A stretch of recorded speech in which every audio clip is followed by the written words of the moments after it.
여러분 사냥을 한번 해보신 적 있으십니까? 저도 사냥은 해본 적은 없고 토끼몰이 시골에 예전에 살 때 토끼몰이 해서 토끼 잡던 일들, 또 기억은 소쿠리를 이렇게 바닥에 이렇게 쌀 좀 던져놓고 거기 소쿠리 놓고 작대기를 받쳐서 끈을 묶어서 멀찌감치 숨어 있다가 이렇게 참새가 들어가면 탁 당겨서 참새를 잡곤 하던 그 기억이 있습니다. 어쨌든 사냥을 할 때는 참 마냥 기쁨이 있고 또 즐거움이 있고 또 기대도 있습니다. 여러분 그 여우 사냥을 어떻게 하는지 아십니까? 예전에 그 왕족들이 이 여우 사냥을 할 때 사냥개들을 많이 데리고 이렇게 가요. 사냥개들을 많이 이렇게 데리고 가서 사냥을 하는데, 사냥터에 도착을 했을 때 여우를 발견하게 되면 사냥개가 막 소리를 지르면서 따라가기 시작합니다. 막 소리를 지르면서 따라가고 또 그 뒤에 사람이 말을 타고 따라갑니다. 그런데 여우를 추격하는 시간이 길어지게 되면서 한 마리, 두 마리 사냥개들이 지쳐서 포기하기 시작합니다. 그런데 끝까지 따라가는 이 사냥개가 있어요. 여러분들이 이 사냥개 한번 생각해 보실래요? 어떤 사냥개가 끝까지 따라갈까? 포기하지 않고 끝까지 따라갈까? 보면요, 사냥개 중에 두 눈으로 이 여우를 목격한 이 사냥개는 무슨 일이 있어도 포기하지 않고 끝까지 따라간답니다. 그런데 사냥개 한 마리가 막 달려가니까 그냥 얼떨결에 달려갔던 그 나머지 모든 그 사냥개들은 포기하게 되는 거예요. 목적도 없으니까 포기하게 되는 겁니다. 우리 여기서 제가 말씀드리고 싶은 것은 그 사냥개의 종자가 우수한 종자이냐, 정말 값비싼 종자이냐, 그런 것을 말하고자 하는 것이 아닙니다. 정말 두 눈으로 진짜 보았는가, 아니면 그냥 따라가는가에 여우 사냥에 아주 중요한 관건이 있다고 하는 것을 여러분들에게 말씀을 드립니다. 신앙생활도 마찬가지죠. 개인적으로 하나님을 만나고 체험적인 신앙생활을 하는 사람들이 있습니다. 참 멋지고 아름답게 전혀 요동함 없이 그렇게 신앙생활을 참 잘하는 분들도 있습니다. 그런데 반면에 주님과의 개인적 만남도 없이 어떤 습관적으로, 아니면 집안이 기독교 집안이니까 그냥 그렇게 신앙생활을 하는 사람들이 있습니다. 문제가 없을 때는 이 사람들을 구분하기는 참 어렵습니다. 별로 어려움 없어 보입니다. 그런데 막상 어려움이 닥치기 시작하면서 그때 믿음의 진위가 비로소 드러나게 되는 것이지요. 하나님을 개인적으로 만난 사람들은 어떤 어려움과 핍박이 와도 결코 흔들림이 없습니다. 그러나 그렇지 않은 사람들은 어려움이 다가오면 슬그머니 세상으로 다시금 되돌아가 버리고 마는 것이죠. 성경 말씀을 보십시오. 하나님께 쓰임받는 사람들의 공통점이 있습니다. 그 공통점을 보니까 하나같이 개인적으로 주님을 만나고 주님의 음성을 직접적으로 들은 사람들이었습니다. 그들은 어느 날 자기에게 찾아온 하나님을 만났고, 그리고 하나님의 음성을 듣게 됩니다. 그리고 그의 평생에 그 하나님의 말씀으로 인하여 사로잡힌 삶을 살게 되어지는 것입니다. 그 말씀 때문에 인생의 180도가 바뀌어지고, 그 말씀 때문에 그의 세계관이 바뀌어지는 삶을 살게 되어지는 것입니다. 말씀을 듣고 한번 감동받는 것으로 끝나는 것이 아니라 그 말씀 따라 죽을 때까지 그 말씀대로 살아가는 삶을 살아가기도 합니다. 사도 바울이 위대한 전도자가 될 수 있었던 이유도 바로 주님이 주셨던 말씀 때문이었습니다. 성경의 말씀에 보면 너는 내 이름을 이방인과 임금들과 이스라엘 자손들 앞에 전하기 위하여 택한 나의 그릇이라. 사도 바울은 주님이 주신 이 한마디 말씀에 그의 인생을 붙잡힌 바 됩니다. 사랑하는 여러분, 여기 모인 우리 모두도 하나님께서 택하신 그릇임을 우리는 고백합니다. 오늘 우리가 생각해 볼 때 우리의 불행이 어디에 있다고 생각하십니까? 우리의 아픔과 우리의 현실의 어려움들은 어디에 있다라고 생각하십니까? 하나님의 말씀을 듣지 못하는 것 아닐까 생각해 봅니다. 개인적으로 목사로서 고민이 이것입니다. 목사는 당연히 하나님의 음성을 듣고 당연히 하나님의 주신 말씀으로 설교해야 되겠지요. 그것이 맞는 얘기지요.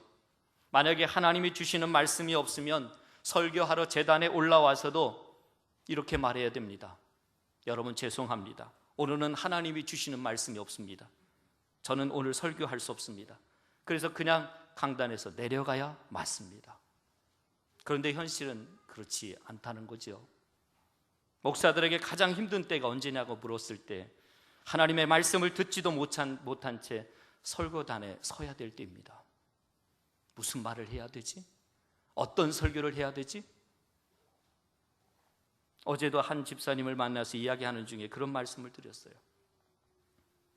아무리 고민을 해도 내가 어떤 말씀을 전해야 될지 잘 모르겠습니다. 그랬더니 그 집사님이 저한테 목사님 깊이 하나님을 바라보십시오. 하나님이 들려주실 것입니다. 이상하죠? 왠지 이상한 것 같아요. 목사가 오히려 그런 얘기를 해야 될 것 같은데 집사님이 저에게 그 얘기를 하고 있는 거예요. 그래서 고개를 끄덕끄덕했어요. 아, 그렇군요. 정말 이것이 목사만의 이야기일까? 어떤 때는 설교를 준비해야 되는데 시간은 다가오는데 수요 예배면 수요 예배, 주일 예배면 주일 예배 설교를 해야 되는데 아무것도 생각이 안 나는 거예요.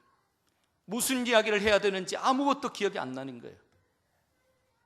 그래서 부끄럽지만 이 책 저 책을 보고 짜집기 하듯이 설교를 준비하기도 하고 자신도 확신하지 못하는 설교를 하기도 합니다. 그것이 제 솔직한 심정입니다. 그런데 정말 이것이 목사가 가진 문제입니까? 목사만이 가지고 있는 문제입니까? 많은 그리스도인들이 하나님 체험 없이 하나님의 말씀 없이 그냥 자기 생각대로 자기가 원하는 대로 살 때가 얼마나 많습니까? 그러므로 저와 여러분들에게 그 무엇보다 필요한 것은 하나님을 개인적으로 그리고 직접적으로 만나고 그분의 음성을 듣고 그분의 말씀을 따라 살아가고자 하는 그 열심이 내게 다시금 회복되어야 되는 것입니다. 우리가 오늘 본문 읽었던 본문의 말씀 바로 앞에 21장과 22장의 말씀에 보면 아시아로부터 온 유대인들이 성전에서 바울을 보고 이렇게 이야기합니다. 우리 백성과 율법과 거룩한 성전을 저가 더럽혔다. 소리를 지르면서 사람들을 선동을 해서 바울을 성전 밖으로 끌어내고 내치고 매를 때립니다. 모욕을 주고 그때 천부장이 와서는 바울을 그들의 손에서 건져내고 그를 감옥에 가두게 됩니다. 그동안에 그 순간에 바울은 영내로 들어가는 돌계단에서 이 천부장에게 부탁을 합니다. 잠시만 내가 이곳에서 저들에게 이야기할 수 있는 시간을 주십시오 라고 했을 때 유대인들에게 이 이야기를 할 수 있는 시간을 배려해 줍니다. 그리고 그는 히브리어로 간증을 합니다. 그런데 유대인들은 바울의 간증이 끝나기도 전에 이렇게 말합니다. 이런 놈을 살려둬서는 안 된다고 소리를 지르면서 옷을 벗어던지고 난리를 칩니다. 그러던 중에 천부장은 바로 바울이 이 로마 시민권을 가졌다는 사실을 알게 되고 바울에게 정식적으로 재판받을 수 있는 기회를 줍니다. 그리고 다시 온 공회를 다시 회집을 하고 많은 사람들이 모여들었을 때 재판이 시작되고 있는 상황입니다. 오늘 본문이 바로 여기에서부터 시작되고 있는 겁니다. 바울은 공회에 서서 먼저 자신에 대해서 변명을 하고 있는 거지요. 1절의 말씀에 봅니다. 바울이 공회를 주목하여 이르되 여러분 형제들아 오늘까지 나는 범사의 양심을 따라 하나님을 섬겼노라 하거늘. 여기에 보면 바울은 범사의 양심을 따라 하나님을 섬겼다라고 이야기를 합니다. 지금까지 누구를 만나든 어떤 상황에서든지 간에 양심의 부끄러움 없이 하나님 앞에 부끄러움 없이 섬기고 살아왔다고 하는 고백을 하고 있는 것입니다. 그런데 바울이 말하는 이 말 속에 말을 들으면서 이 대제사장 아나니아가 극도로 이 자존심에 자극을 받게 됩니다. 대제사장은 바울의 이 말이 얼마나 거슬렀는지 곁에 있던 사람을 가리켜서 저 사람의 입을 치라 명령합니다. 그러자 바울은 한치 양보도 없이 이렇게 말합니다. 그것이 3절입니다. 회칠한다미여 하나님이 너를 치시리로다. 내가 나를 율법대로 심판한다고 앉아서 율법을 어기고 나를 치라 하느냐. 여기서 회칠한 담이라고 하는 것은 이 당시 낡은 담들을 낡게 보이지 않게 하기 위해서 흰색 회칠을 했다고 합니다. 그래서 단단해 보이도록 했던 것입니다. 마치 지금 바울은 회칠한 담과 같이 겉모습만 화려한 그들을 가리켜서 지적하고 있는 모습들을 우리에게 보여주고 있습니다. 여기 나오는 이 바울은 아주 대단하지요. 용기가 아주 대단합니다. 어찌 보면 주눅들만도 하고, 어찌 보면 생명을 좀 보장받고 싶어서 구차하지만 그들에게 도와달라고, 용서해달라고 말할 법도 한데, 사람의 눈치를 보지 아니하고 사람의 숫자나 여론에 끌리지 아니하고 중심이 흔들리지 않은 가운데 담대하게 선포하고 있는 것입니다. 이때 한 사람이 하나님의 대제사장을 내가 욕하느냐라고 말합니다. 그러자 바울은 곧바로 나는 그가 대제사장인 줄 잘 알지 못하였노라 말합니다. 기록하였을 때 너희 백성의 관리를 비방하지 말라 하였느니라라고 이야기를 합니다. 무슨 말이죠? 바울은 그가 대제사장이라는 말을 듣고 순식간에 자기 입장을 바꾸고 그의 권위를 인정해주고 있는 모습입니다. 대제사장의 권위를 인정해주고 있습니다. 대부분의 사람들은 이렇게 억울한 일을 당하거나 부당한 대우를 받게 되면 어떻게 합니까? 권위를 도전하려고 하고 항거하려고 하는 태도를 갖습니다. 자신의 억울함을 인터넷에 올리기도 하고 사람들을 모아 데모를 하기도 하고 그를 비판하려고 합니다. 그런데 이 바울은 그렇게 그의 권위에 도전하지 않습니다. 여기서 우리가 인정해야 할 것이 있습니다. 그것은 모든 권위는 하나님께 속한 것이라고 하는 것입니다. 정부가 싫어도 우리는 정부의 권위를 인정해 주어야 합니다. 대통령이 내놓은 정책이 전혀 마음에 들지 않는 정책이라 할지라도 그렇다고 해서 한 나라의 대통령이라는 이 권위 자체를 부정해서도 안 되는 것 압니다. 오늘 본문을 잘 보십시오. 사도 바울은 이 권위에 도전하는 대신에 지혜를 사용합니다. 본문의 6절의 말씀을 보십시오. 바울의 그중 일부는 사두개인이요 다른 일부는 바리새인인 줄 알고 공회에서 외쳐 이르되 여러분 형제들아 나는 바리새인이요 바리새인의 아들이라 죽은 자의 소망 곧 부활로 말미암아 내가 신문을 받노라. 사도 바울이 가만히 보니까 이 재판을 주도하는 사람들의 무리 속에는 두 그룹이 있다고 하는 것을 발견하게 됩니다. 한쪽은 사두개인이고 한쪽은 바리새인들입니다. 사두개인들은 부활도 믿지 않습니다. 천국도 믿지 않습니다. 그들은 현실주의적인 사람들입니다. 반면에 바리새인들은 부활도 천사도 믿었던 사람들입니다. 그러니까 사두개인과 바리새인들의 입장은 상반된 입장을 가지고 있습니다. 그래서 바울은 그들 앞에서 나는 바리새인일 뿐만 아니라 바리새인의 아들입니다 뿐만 아니라 지금 죽은 자의 소망 곧 부활 때문에 나는 지금 신문을 받고 있을 뿐입니다 라고 이야기를 합니다. 이 이야기가 얼마나 지혜로운 이야기인지 모릅니다. 이 이야기가 그렇게 하자마자 갑자기 공회가 시끄러워지기 시작합니다. 자기들끼리 분쟁이 일어나기 시작한 겁니다. 어느새 바울은 온데간데 없고 바울은 한쪽에 제쳐두고 자기들끼리 다투기 시작합니다. 바리새인들이 바울을 옹호하기까지 합니다. 이 사람은 악한 것이 없다. 혹 영이나 혹 천사가 그에게 말하였으면 어째요 하겠느냐. 사랑하는 여러분, 만약 바울이 대제사장에 항의를 하거나 그에게 고소하는 자들과 싸우려고 했다면 그는 아마도 지금 이 상황 가운데 더 큰 어려움을 겪게 되었을지도 모릅니다. 그런데 바울이 항의하는 대신에 부활이라고 하는 진리를 드러냅니다. 자신의 감정을 말하기도 전에 자기가 어떤 사명을 가진 자인지를 이야기를 하게 됩니다. 그때 하나님은 이상한 방법을 통해서 이 문제가 해결되어지는 것들을 우리에게 보여줍니다. 이 말씀을 보면 얼마나 흥미로운지 모릅니다. 저는 이런 것이 하나님의 방법이라고 생각합니다. 권위에 대항하거나 사람들을 모아서 데모하는 것은 성경적인 방법이 아님을 압니다. 그리스도인들은 언제나 어떤 일을 당하든지 간에 그 자리에서 하나님을 의지하고 진리의 빛을 드러내는 사람이라고 하는 것을 다시 한번 우리에게 가르쳐주고 있습니다. 여러분들은 어떠십니까? 억울한 일을 당하고 이렇게 모질게 아픔을 당하는 상황 가운데 놓여져 있다고 했을 때 그 억울함에 대해서 말하고 싶지 않겠습니까? 그 억울함에 대해서 변명하고 싶지 않겠습니까? 그러나 사도 바울은 우리와 뭔가는 달라 보입니다.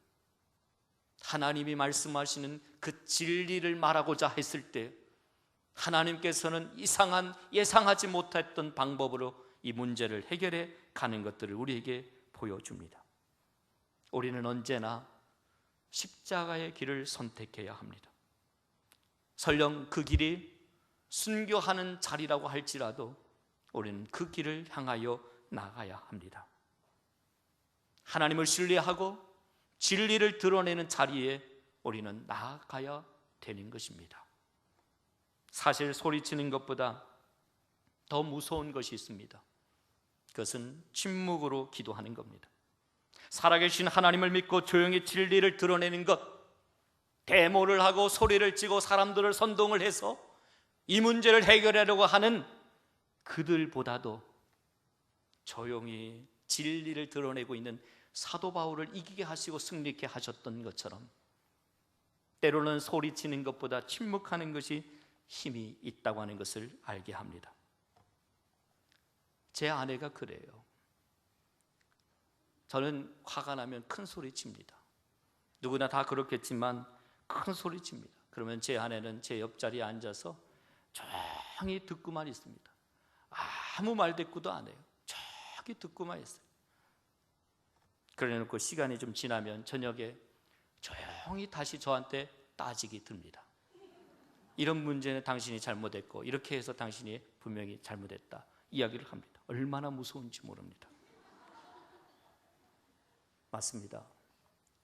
하나님을 체험하고 하나님의 말씀을 붙잡는 사람들은 때로는 억울한 일을 당하고 때로는 핍박을 받아도 억울하다고 떠드는 사람이 아니라 하나님 앞에서 눈물로 기도하는 사람이 되어야 하는 것입니다.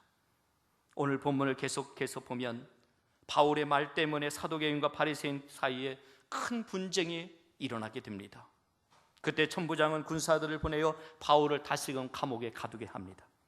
그런데 11절의 말씀에 보면 아주 놀라운 말씀을 합니다.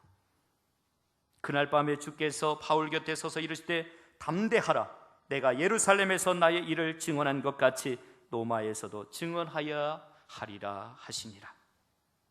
이 말씀은 소동이 일어났던 그날 밤에 주님이 환상 중에 바울에게서 나타나셔서 말씀해 주신 것입니다. 바울아, 바울아, 담대하라. 저는 이 본문 말씀이 너무나도 은혜가 되고 좋습니다. 주께서 바울 곁에 서서 이 말씀이 얼마나 우리의 삶 가운데 위로가 되는지 모릅니다. 혼자 있는 줄 알았습니다. 모질게 고난받는 줄 알았습니다. 아무도 그 고통 알아주지 못한다고 생각했습니다. 그런데 그 상황에 주님이 내 곁에 서서 바울아, 담대하라 말씀해 주고 있습니다. 삶의 위기를 당했을 때나 중병에 걸려 병원에 누워있을 때 누군가 옆에 있으면 얼마나 좋겠습니까? 억울한 일을 당하고 오해를 받고 있을 때 누군가 옆에서 힘내, 내가 너를 위해 기도해 줄게, 내가 네 마음 잘 알아 이야기해 줄 때 우리는 얼마나 위로가 됩니까? 내가 괴롭고 지쳐있을 때 날 이해해 주는 사람이 아무도 없다고 생각할 때 내 곁에서 친구 한 사람이 와서 친구 걱정하지 마, 내가 도와줄게. 우리가 힘들어할 때 가족 중에 누가 한 사람이, 아니 사랑하는 아내가 걱정하지 마세요, 당신 곁에는 내가 있잖아요, 이렇게 곁에 서서 위로하는 말 한마디는 우리에게 너무나 큰 위로요 힘이 됩니다. 제가 너무 좋아하는 형님이 있습니다. 시골에서 중학교를 졸업하고 고등학교를 다니기 위해서 소위 유학길을 떠납니다. 그래서 대전에서 고등학교 생활을 하기 시작하는데, 시골에서 올라왔으니 뭐가 있겠습니까?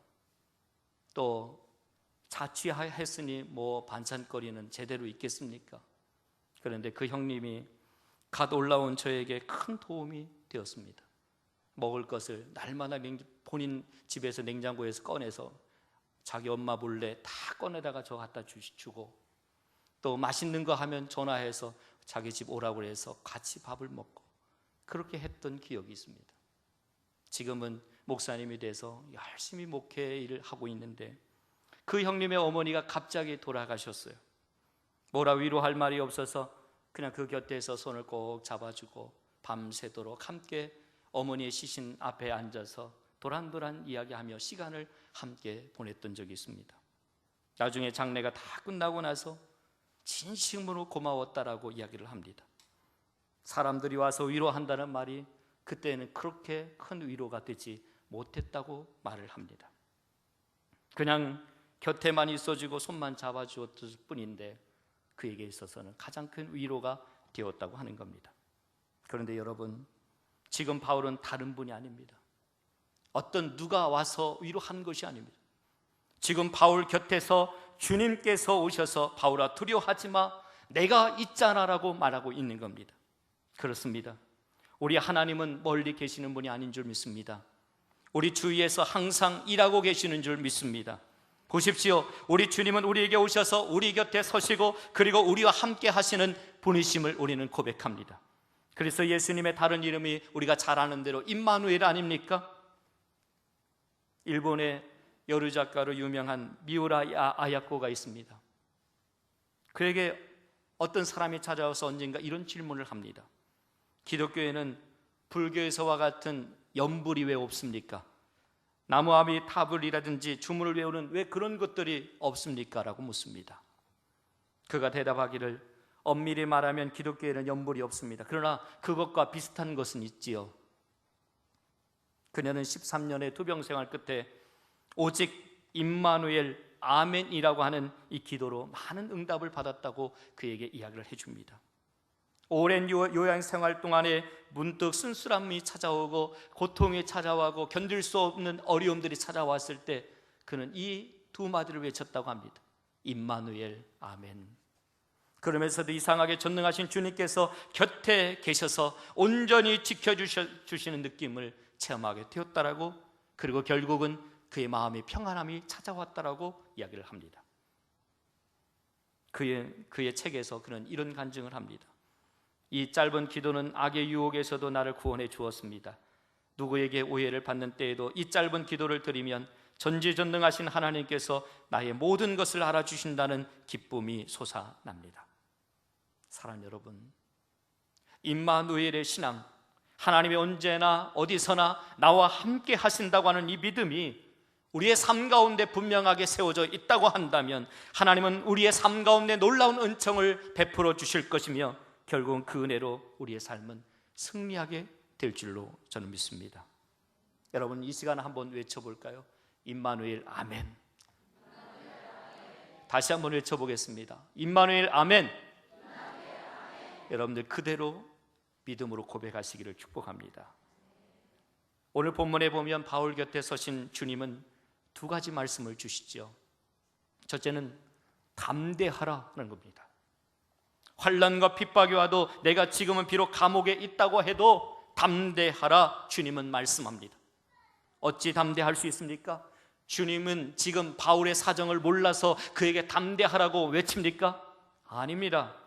그렇다면 어찌 담대할 수 있습니까? 이유는 하나입니다. 주님이 그 고통의 현장에 함께 하시기 때문입니다. 나만 홀로 고통을 겪는 줄만 알았습니다. 나만 홀로 이 아픔을 겪는 줄만 알았습니다. 그러나 그 자리에도 주님이 나와 함께 하신다고 하는 이 사실은 그로 하여금 위로가 될 뿐만 아니라 커다란 힘과 승리의 비결을 가져다 주는 것입니다. 사실 지금 바울이 처한 상황이 어떤 상황입니까? 10절의 말씀에 보면 바울이 그들에게 찢겨질까 하여 라는 표현이 나오는 것처럼 지금 바울은 사지가 찢겨질 위기의 상황 가운데 놓여져 있는 상태입니다. 지금 바울에게 처한 상황은 결코 담대할래야 담대할 수 없는 상황입니다. 주님은 언제 그에게 찾아오셔서 말씀해 주십니까? 11절 말씀에 보면 그날 밤에 라고 이야기합니다. 가장 인생에 있어서 가장 고통스럽고 가장 힘든 시간에 주님이 찾아오셔서 우리 곁에 서셔서 말씀하십니다. 운전을 하다 보면 안전벨트를 매는 것을 힘들어하는 분이 있습니다. 그래서 종종 보게 되면 안전벨트가 꽉 조여지지 않도록 하기 위해서 거기에 집게를 다는 분들이 있습니다. 그래서 줄을 쭉 당겨놓고 느슨하게 해놓고 거기에 집게를 달아서 고정을 시켜놓습니다. 좀 참고 견디면 그것이 오히려 평안함을 주고 안전을 우리에게 허락하는데 우리는 그것을 참지 못해서 불편해합니다. 그래서 집게를 갖다가 꽂아 놓습니다. 신앙의 안전벨트도 그렇습니다. 하나님께 단단하게 매어 있어야 됩니다. 매는 부분이 약화됐는지 고정시킨 부분이 약화됐는지 하면 거기에는 의미가 없습니다. 우리 주님은 우리의 안전벨트입니다. 그래서 주님은 우리에게 말씀하십니다. 담대하라. 성경에 보면 모세가 죽은 후에 여호수아를 세웠을 때 주님이 찾아가셔서 첫 말씀해 주셨던 말씀이 무엇입니까? 강하고 담대하라, 이 말씀이었습니다. 신약 성경에 보면 예수님께서도 두려워하는 제자들에게 가셔서 이런 말씀을 하십니다. 너희가 환난을 당하나 담대하라, 내가 세상을 이기었노니라. 아멘. 이처럼 하나님의 사람들이 위기에 처했을 때 주님은 나타나셔서 담대하라, 내가 너와 함께 함이니라 말씀합니다. 그렇습니다. 아무리 약한 상황이라 할지라도 주님께서 내 곁에 계셔서 격려해 주신다고 한다면 우리는 승리할 수 있습니다. 우리는 더 이상 두려워할 필요가 없습니다. 우리는 이 주님의 내 곁에 서셔서 격려하시는 음성을 들어야 되는 것입니다.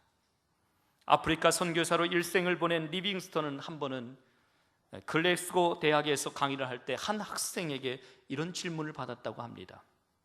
교수님, 뱀과 맹수, 독충과 질병, 그리고 식인종들이 들끓는 위험하고 무더운 정글에서 어떻게 혼자서 몇 달을 지낼 수 있었습니까? 이 질문을 합니다. 그때 리빙스턴이 말합니다.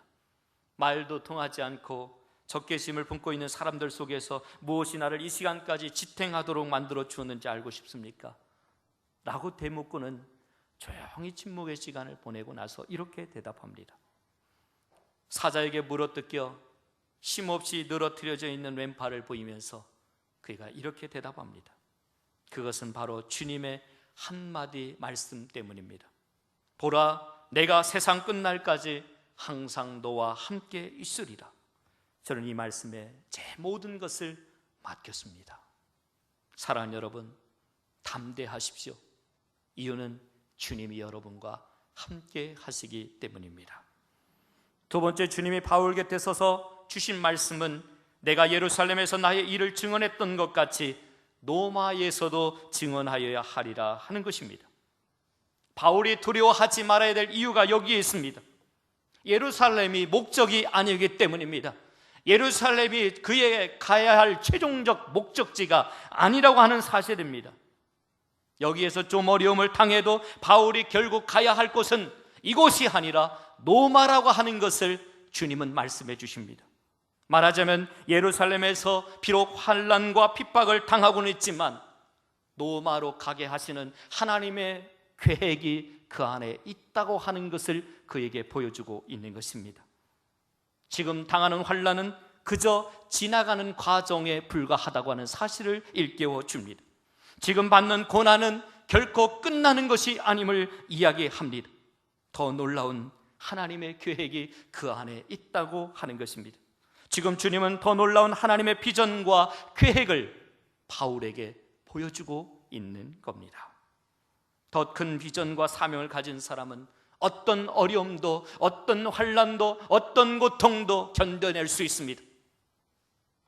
예루살렘에서 체포되고 감옥에 들어가고 재판받는 일은 결코 그에게 있어서 쉬운 일이 아닙니다. 누구나 감당할 수 있는 일이 아닙니다. 그 일을 겪어보지 않은 사람은 쉽게 그 고통으로부터 말할 수 없습니다. 바울은 그것 때문에 그러나 절망하지 않습니다. 그것 때문에 그는 결코 넘어지지 않습니다. 주님은 바울의 눈을 열어서 예루살렘이 아니라 저 노마를 바라보게 하셨습니다. 이런 꿈은 바울로 하여금 가슴을 뛰게 만듭니다. 이런 비전은 그로 하여금 이 고난과 환난을 견딜 수 있는 용기와 힘을 가져다 주는 것입니다. 사랑하는 여러분, 우리가 진짜 힘들 때는 아무런 이유도 모른 채 고난 당할 때입니다. 내가 왜 고난 받아야 되는지, 내가 왜 이 고통을 받고 있어야 되는지를 모를 때입니다. 왜 자신이 이런 고통을 당하는지를 모르면서 힘든 일을 만나면 그것은 정말 그에게 있어서 고통입니다. 그러나 하나님이 내게 주신 분명한 비전을 이루기 위해 당하는 어려움이라고 한다면 그것은 얼마든지 견뎌낼 수 있는 것입니다. 그렇기 때문에 꿈이 있는 사람은 인내할 수 있는 것입니다. 하나님은 바울이나 우리를 그렇게 인도하실 줄 믿습니다. 이 밤에 우리에게 나타나셔서 꿈과 비전을 주시고 그 비전을 따라 우리의 삶을 살아가게 하실 줄로 저는 믿습니다. 주님은 지금 바울에게 새로운 곳, 저 노마를 향하여 바라보게 하십니다. 이것은 바울의 가슴에 불붙게 만들었고 이 어려운 현장 가운데 거뜬히 이길 수 있는 용기를 그에게 다시금 불어넣어 주셨던 것입니다. 그 후에 바울은 디모데후서 4장 17절에 이렇게 아주 멋진 고백을 합니다. 주께서 내 곁에 서서 나를 강건케 하심은 나로 말미암아 전도의 말씀이 온전히 전파되어 이방인으로 듣게 하려 하심이니 내가 사자의 입에서 건지워졌느니라. 그렇습니다. 바울은 주님의 이 음성을 듣고 주님이 주신 더 큰 비전을 가슴에 품었습니다. 사랑하는 여러분, 우리는 하나님 체험 없이 하나님의 말씀을 듣지 않은 채 그냥 그저 교회 다닐 수 있습니다. 그러나 어떤 분들은 하나님의 말씀을 듣고 날마다 하나님의 은혜를 경험하고 날마다 하나님의 은혜 속에서 회복하고 살아갑니다. 사도 바울이 어떤 고난 속에서도 흔들리지 않았던 것은 주님을 만나고 주님의 음성을 듣고 살아가는 삶이었기 때문에 그렇습니다. 회칠한 담과 같이 겉모양만 화려하게 신앙생활하는 사람으로 만족해 하지 마십시오. 사도 바울을 통해서 우리가 보아진 것처럼 무슨 일이 있어도 어떤 고난과 어떤 환난의 고통이 내게 주어진다 할지라도 주님이 나와 함께 하심을 믿으며 그분을 바라보며 다시 한번 힘있게 일어서는 여러분들 되시기를 소원합니다. 주님은 바울 곁에 서서 두려워하지 마, 내가 있잖아 라고 말씀합니다. 그리고 예루살렘에처럼 노마에서도 증언하여 할 것이라고 그에게 더 큰 비전을 안겨주고 있습니다. 오늘도 여전히 하나님은 우리에게 말씀을 주십니다. 여전히 하나님의 음성을 들려주십니다. 우리는 그것을 모른 척하고 살아갑니다. 못 들은 척하고 살아갑니다. 외면하며 살아갑니다. 그러나 주의 말씀을 다시 한번 귀 기울여 들어보십시오. 여전히 주님은 여러분들을 강하게 하실 것이고 능력 있게 하실 것입니다. 제가 신학교 다닐 때 저에게 큰 도전을 주었던 말씀 두 구절만 읽고 마치도록 하겠습니다. 로마서 14장 7절로 8절. 우리 중에 누구든지 자기를 위하여 사는 자가 없고 자기를 위하여 죽는 자가 없도다. 우리가 살아도 주를 위하여 살고 죽어도 주를 위하여 죽나니 그러므로 사나 죽으나 우리가 주의 것이로다. 갈라디아서 2장 20절, 내가 그리스도와 함께 십자가에 못 박혔나니 그런즉 이제는 내가 산 것이 아니요 오직 내 안에 그리스도께서 사신 것이라. 이제 내가 육체 가운데 사는 것은 나를 사랑하사 나를 위하여 자기 몸을 버리신 하나님의 아들을 믿는 믿음 안에서 사는 것이라. 오늘도 여러분 각자에게 하나님의 말씀을 들려주실 것입니다. 오늘도 그 말씀에 사로잡혀 다시 한번 힘있게 일어설 수 있기를 축복합니다. 혹 이 자리에 예상치 못한 어려움으로 내 삶의 환경에 고통과 어려움에 놓여져 있다 할지라도 오늘 이 밤에 주님이 찾아오셔서 담대해, 내가 너와 함께 할게 하시는 그 주님의 음성이 다시금 여러분들에게 들려지기를 축복합니다. 우리가 이 시간에 함께 기도하기를 원합니다. 예상치 못한 어려움이 내 삶의 현장에 찾아와 있는 분들이 있다면 주님 내 곁에 계셔서 담대하라 외치는 그 주님의 음성이 들려지기를 소원하고, 하나님, 나만 겪는 고통인 줄 알았습니다. 도저히 견딜 수 없고 도저히 감당할 수 없어서 눈물로 하루하루를 세월을 보내고 있는 우리 연약함을 주님 아시지 않습니까? 저는 주님이 모르는 줄 알았습니다.